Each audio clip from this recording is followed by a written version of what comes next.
আসসালামু আলাইকুম। পলিটেকনিক অ্যানালাইসিসের পক্ষ থেকে আমি মোহাম্মদ সাইদুল ইসলাম। আজকে আমি আপনাদের সামনে উপস্থাপন করতে চাচ্ছি এএলইউ এর কার্যপ্রণালী। আশা করি আসন্ন ডিপ্লোমা ইঞ্জিনিয়ারিং এর সেমিস্টার ফাইনাল পরীক্ষার জন্য আপনাদের এই প্রশ্নটির প্রস্তুতি নিতে এই ভিডিওটি অনেকাংশে সাহায্য করবে। তো আসুন আমরা খেয়াল করি এএলইউ এর কার্যপ্রণালী অর্থাৎ এএলইউ কিভাবে কাজ করে। এর আগে আমি একটু বলে নেই এএলইউ কি। এএলইউ হচ্ছে অ্যারিথমেটিক লজিক ইউনিট।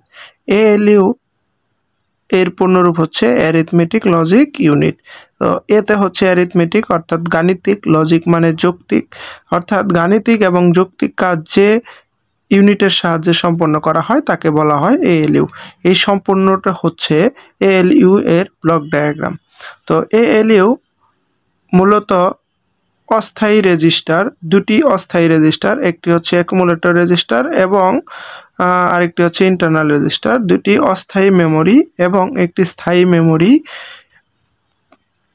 একটি এএলইউ সার্কিট এবং একটি কন্ট্রোল ইউনিটের সমন্বয়ে গঠিত। এটি কিভাবে কাজ করে সেদিকে একটু খেয়াল করেন।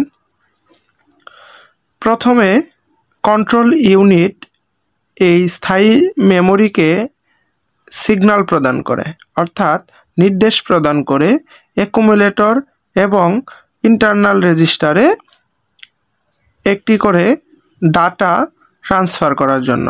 তো মেমোরি কন্ট্রোল ইউনিটের নির্দেশনা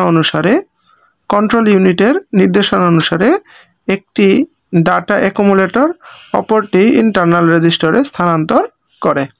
তো অ্যাকুমুলেটর এবং ইন্টারনাল রেজিস্টার পরবর্তীতে কন্ট্রোল ইউনিটের নির্দেশ অনুযায়ী উক্ত ডাটাকে এএলইউ লজিক সার্কিটে প্রেরণ করে। অ্যাকুমুলেটর থেকে ওই ডাটাকে লজিক সার্কিটে প্রেরণ করে, ইন্টারনাল রেজিস্টার থেকেও লজিক সার্কিটে প্রেরণ করে। পরবর্তীতে কন্ট্রোল ইউনিট উক্ত ডাটা দুটির মধ্যে গাণিতিক কাজ সম্পন্ন হবে নাকি যৌক্তিক কাজ সম্পন্ন হবে সেই নির্দেশনা এএলইউ সার্কিটকে প্রদান করলে এএলইউ সার্কিট ইনপুটে আগত অর্থাৎ অ্যাকুমুলেটর রেজিস্টার থেকে যে ডাটা আসছে এবং ইন্টারনাল রেজিস্টার থেকে যে ডাটা আসছে সেই দুটি ডাটার মাঝে কন্ট্রোল ইউনিটের নির্দেশনা অনুযায়ী গাণিতিক এবং যৌক্তিক কাজ সম্পন্ন করে।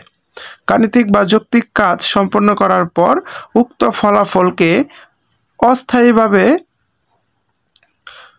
জমা রাখার জন্য অ্যাকুমুলেটর রেজিস্টারে ডাটাটাকে প্রেরণ করে। তো অ্যাকুমুলেটর রেজিস্টারে অস্থায়ীভাবে ডাটা সংরক্ষণ হয়।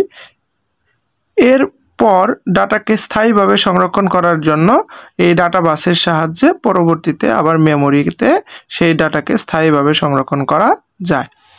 তো এইভাবে মূলত এএলইউ কাজ করে থাকে।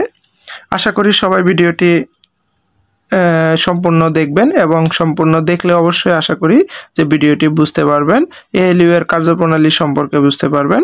তো যদি ভিডিওটি ভালো থাকে তাহলে অবশ্যই লাইক, কমেন্ট, শেয়ার করবেন এবং আমাদের ফেসবুক পেজ পলিটেকনিক অ্যানালাইসিস এবং ইউটিউব চ্যানেল পলিটেকনিক অ্যানালাইসিসের সাথেই থাকবেন।